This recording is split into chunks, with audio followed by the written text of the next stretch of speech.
Beyond technical. Competitive gaming. Ladies and gentlemen, boys and girls, welcome back to another episode of Beyond Technical. Today, I've gotten a ton of great suggestions, first off, so I'd like to say thank you to everybody for throwing those out there. I'm actually just going to keep hammering those out as we go because it's a weekly show, right? So we're just going to keep trying to hit up as much tutorial-based content as we can. But I felt it was kind of appropriate this week if we approached offense, since we've been talking so much about defense. I know defense makes a good form of offense as well, but what if you have to go in, or what if you don't have the life lead and you need to be aggressive, or what if your character is built in that style? How do we get around it? So again, Street Fighter is a very vast game, and almost every tutorial I do, there's so much more that I could talk about, but I just trying to keep it, simple and short, because frankly, you guys don't want to watch 4-hour videos, and I know it. And the few of you that do, trust me, not everybody's like you. So what we're going to do today is we're going to talk about offense, but more specifically, offense against Shotos. So we're going to talk about basically your options and the different choices you can make. I'm going to focus primarily on Ryu, but most Shotos are very, very similar to that, and they have very similar wake-up options and very similar choices and decision-making process based off of what happens when they get knocked down. How do you be offensive with that, and work your way in. So that's basically what we're going to go over, and as always, we're just going to kind of freestyle this as we go and see what we come up with, because I'm not too bad at rambling on and talking. So let's just hop into some Street Fighter, check out what I'm going to be showing you today, and as always, hopefully this comes in handy and helps at least a couple players kind of up their game a little bit. So I'll show you guys the process that I go through to work my way in on Shotos. So there's a little button here that pulls up Street Fighter, and yeah, let's just do this. So I know I go to Balrog often because he's my primary character, and it makes it a lot easier to do tutorial-based content when you're knowledgeable about a character. But I actually think he's an excellent example this week, because when I started playing this game, I got destroyed by Balrog. Or I got destroyed by Shoto-type characters on Balrog. He just has a lot of trouble. So, if Ryu's shooting his fireballs, I gotta kind of like play my little dance game, focus attack forward, backwards, whatever. Let's say I finally get in, and then bam, I've got the sweep. Now this is the moment that we're talking about today, because this is what I consider offensive. Once you've worked your way in, and again, do it patiently. Watch the other videos if you need some help on how to play defensively, how to get them into you, and how to kind of, I guess, tilt the game in your favor from a defensive perspective. That's important. That's where you want to start. When we're equal health, everything's fair. So you want them to come at you if at all possible, because it's really easy to land stuff like anti-airs, all right? That's a really strong part of Street Fighter. But once you've got them down, you want to be on the aggression, and you want to actually go in and, you want to be playing the game at your tempo. You don't want to just be knocking them down, going, oh yeah, I got this sweet knockdown, let's just back up here and let them throw fireballs at me again. Because this is going to keep giving a character like Ryu, a zoning type character, the advantage. If you're a go in there character, you need to go in. All right, so what I'm going to show you guys is a couple of different options, and I'm just going to talk about what we can do about them, or what can be done from both sides of this, because honestly, there is no perfect answer. That's the problem with this type of tutorial. If you go in and you are offensive, you're going to take a risk with with everything that you do. There is no, oh, this is the move you should do when you knock someone down. That's not how Street Fighter works. It's a risk-reward type of game. So we land a knockdown. First we dance around, then we can start going into maybe a little jab mix-up game. All right. The reason you might use jabs when someone's waking up is because if you catch them, you can open up with a full combo. On a charge character, it's a little more difficult because you can't always get your maximum damage combo. You can get 162 from those 4 hits versus doing medium punch headbutt, which pulls you 210. So your best option would, why not just always wake up with, or why not do a medium punch every time they wake up? And it's because you can use a meaty jab, which basically means that the active frames are over top of their character as they get up, and that will protect you from certain wake-up moves. If you do it properly, like let's say Ryu does a wake-up ultra, and I jab on top of him. Depending on the timing, again, if you jab late, the ultra can still hit you, depending on the ultra and the character. But if you jab early, it will protect you from a lot of ultras. So, as always, frame data is something that we can get into on this. For now, if I do make a mistake, or if I say something that seems incorrect to you, I want to just point out that the reason I'm going to say that kind of stuff is because it's not supposed to just be a Ryu-specific tutorial. We're going to use Ryu as our example, but it's supposed to cover all Shotos, okay? So, that's the reason you'd use jab on wake up. You can also protect yourself with, like, if you do like an early jab, it'll bait out things like a shuriken, and you can block the shuriken and punish it.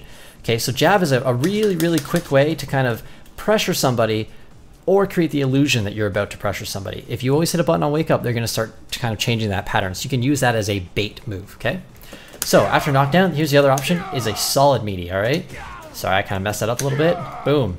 Now, the computer's always set to block, so they're going to get out of this pretty well. But the reason that you do this is you see this elbow comes out early. So if you time it properly, it's landing on its active frames right as he gets up. That means if he pushes any buttons, he's going to get hit by that. And after that elbow, you can do a couple different things on Balrog. Oh, yeah, you can sweep if you don't completely screw it up a few times in a row. Anyways, that's a good example of a heavy attack meaty. A lot of characters have this option.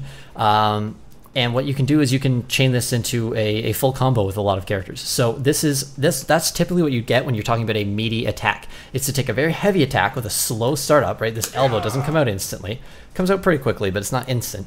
And you want these active frames to be over top of Ryu right as he stands up. Oh, I'm screwing it up like crazy here. There we go. So that's another option you've got. All right, now these are just your basic attack options. You can just go right into a sweep. You can go into, right after he wakes up, you can go for the overhead. You can like do these high-low mix-ups. There's a lot of different options. But when you get in someone's face, the thing that I want to show you guys is these meaties are great for frame traps. These bait meaties are great for protecting yourself when they get used to the frame traps and they start responding to something like a Shoryuken. And your other mix-up-y options and stuff are good, but they're going to vary per character. So you've got all these options. You've also got cross-ups on everybody except for Balrog. He's one of the few characters in the game that does not have a cross-up option. So you can go for the cross-up wake-up. Thing with cross-ups is if you don't do an ambiguous cross-up, it's kind of easy to stop, because if I stand here and I jump, he knows, like, okay, well, this is going to come from this side. I'm going to hit him from there. But if I jump when I'm right next to him, I'm going to do this cross-up jump style, all right? So Balrog can still do a pseudo cross-up, but it's because he has, that's a long story. We're not going to get into that today. So he uses different abilities to decide or to change whether or not he lands on the left or right side of the character, but it doesn't hit them in the air. The cross-up is an ability, an attack, usually medium kick on most characters. As you jump over somebody, you hit medium kick, it will kick them on the other side, and then as you land, they're still in recovery, which lets you open into a full combo from there. All right, so we've covered how to meaty, how to protective meaty. Another great option is simply just the neutral jump. If they go for something like a throw, or they try to protect themselves from a throw and they whiff their own throw, and you're jumping, you can come down with an attack out of the air, and then again, you can go into a full punish combo from there. So the neutral jump's good, but it's risky because stuff like Shoryukens will beat it. Shoryuken goes pretty much from the floor to the ceiling straight up in front of you. It's a very pure wall of defense. So it's a risky move because it can be punished heavily if it misses, but if you're doing stuff like neutral jumping, good players are going to shut you down really quickly, so be careful with that, all right? Your other option is you can do the focus bait, which is basically you focus attack, and after the knockdown, you've got some time, so as they come out, you can pretty much have a focus ready. Now the issue with this is, again, it can be Shoryuken, but the nice thing about doing a focus bait wake up is that you can do focus bait backdash. So you bait it out, then boom, he Shoryukens, and now you're in position for a punish. So focus attacks are strong on wake up. Be careful of spamming them. This shouldn't be like your go-to move, but it's another option you can employ. The other thing we can do is just kind of like going, again, your high-low mix-up concept is if you're always going high, they might not always block low and wake up, so you're going to want to kind of find some nice low abilities that can kind of poke or open them up, or just go into a straight sweep. The other thing is you have your defensive, offensive wake-up options. Now, this is it sounds kind of confusing, but bear with me. What you can do is, as Ryu gets up, instead of trying to go offensive, is to make him think you're going to go offensive, and then do a nice, well-timed backdash. The timing is really important in this stuff because Shoryukens can still catch you if you don't do it early enough. So after that backdash, if he Shoryukens because he's trying to buffer or get ready for this, there you go. Again, you're in position to punish. So what you're really doing when you have all these different options at your hands. Oh, sorry. Let's cover one more before we finish that. I know I'm kind of all over the place today. After a knockdown, you get your very typical throw. Now the nice thing about this is that players can crouching tech, which is a very common thing. It's like an option select. Basically, you hit throw while you're crouching, and a low kick will come out, or you'll tech a throw if they try to throw you. So if somebody's doing this, and you see them always kind of beating your wake up throw, you know that they're going to crouching light kick on wake up, which is when you could mix it up and use one of these meaties to catch that instead. All right, so that's where you kind of can mix and match what you're doing. So now let's talk about why you would choose these kinds of things. I'm sure there are still a bunch of other options and little things we can do, but those are your standard tools on wake up to stay in somebody's face, okay? You want to continuously be pressuring and be pushing towards them, because when you've got them down, you have the advantage on most characters. The problem with Shoryuken is it's a real game changer. It's a huge balancing tool. It beats so many things on wake up that, in my personal opinion, I dislike the ability to a degree. I think it should have more startup. You know what? Before I get into that and get flamed by everybody on here, we're just going to skip that. Skip that opinion for the time being. So, anyways, Shoryuken is going to be your bread and butter, I guess, fear on wake up. Although most players, as they get higher tier, are not going to spam this on wake up because it's so unsafe and can be punished with absolutely everything. So, your biggest thing is, when they wake up, are they going to be offensive or are they going to be defensive? If they're going to be defensive, which is usually your best option, is to be defensive on wake up, how can I break that? So if every single time they block low, I go high. If every single time they block high, I can go low. If they just sit there blocking and they are really good at guessing the high-low mix-up, I can focus. If they're good at stopping the focus with a Shoryuken, I can backdash the focus and bait it. If they're just Shoryukening on every single wake up, I can just flat block. If they're mixing up their Shoryuken with their own kind of wake up-y overhead type of thing, I can backdash. Again, this will open him up. And then see this range right here? If he does any abilities that push him forward or swing forward, I can now punish him. So most characters kind of have this kind of spacing. So it's a very, the whole game on wake up is who can win and how can I win. Another thing that you have at in your arsenal that's very important on wake up is safe jumps. So if you jump at the right time, and that definitely wasn't quite it, but it's close. If he does anything, I can block and attack simultaneously. This is good because it gives you two options. So if they wake up Shoryuken, if he does a light, it's going to hit your safe jump timing on Balrog. But if they wake up with like a heavy Shoryuken, you can block the heavy Shoryuken because it comes out a little bit too slow, and you get that attack on wake up. So if he's not Shoryukening, he's not doing something that gives him invincibility, you can still hit him with an overhead ability. A lot of the time too, especially depending on the timing, you'll trade with these safe jump attacks because you won't quite get the safe jump aspect of it, but your attack will still be active. That's another option. I know this is a lot to absorb, so let's just try and check out some of this in action. I'll show you guys what I'm talking about and how to be aggressive on somebody. So these are all the things. Again, all of this is mulling around in my head while I'm playing. I have all of these options to go through. So what I'm going to try and do right now, it doesn't really matter the skill of the player that we find. Just so I will just rush somebody down. I will show you guys how to be offensive, or how I be offensive. Again, it's not always the best playstyle. I might lose because of this offensive rush, but I'm going to try to just do it anyways and show you how to push as much damage in as I can. Which, look at that, we get a Ryu.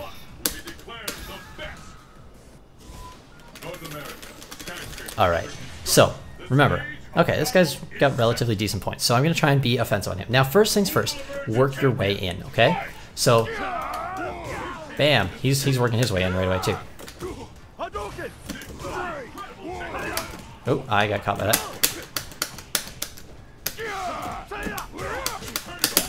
Okay, now that we've got him down, here's the aggression. Oh, see, he woke up with the Shuriken. There, I'm just doing shit on wake up here. Ah, I missed that. And that.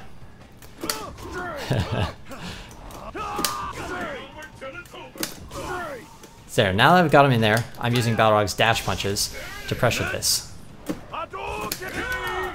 He's going to wake up Ultra. It's just going to be a free round for me. Okay, so you see that I'm not really backing off. I'm not playing the defensive style I showed you guys in the previous videos. I'm playing very aggressive, very in your face. Alright? So now Ryu is kind of changing out. See how he's not jumping on me anymore? He's backing off a little bit.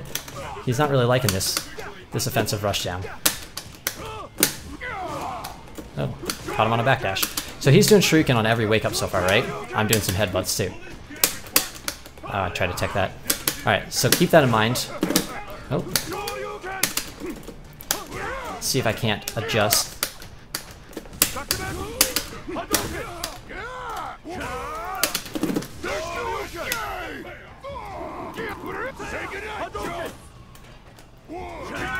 Ah, a little bit too much for me.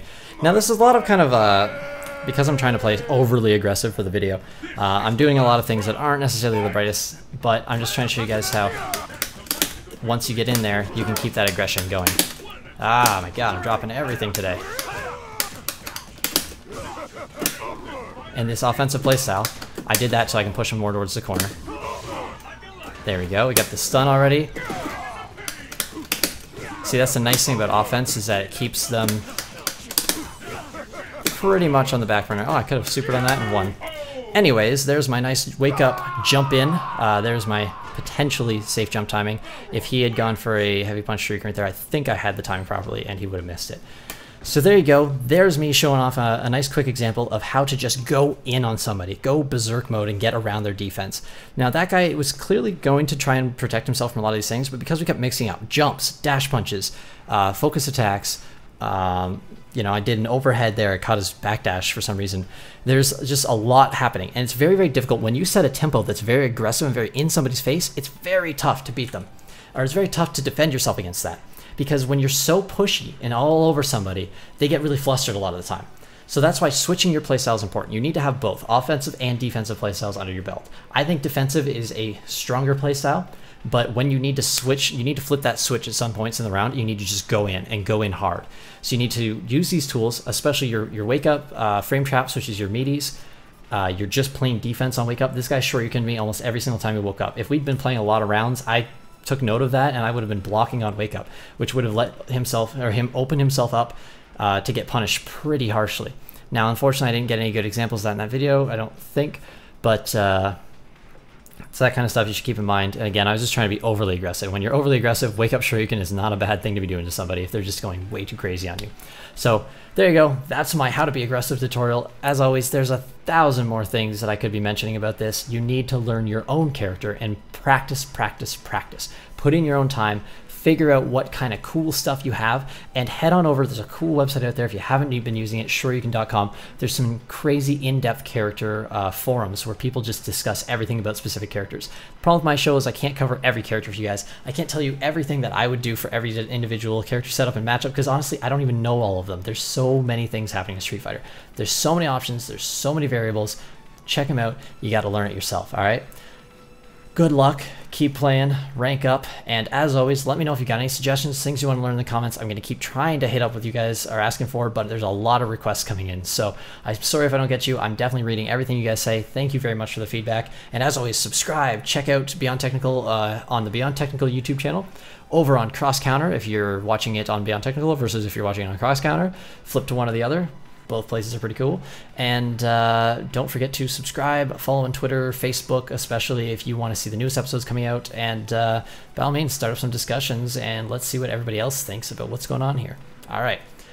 Catch you guys next time. Thank you very much for watching. This is Beyond Technical with Matt, aka Skiar.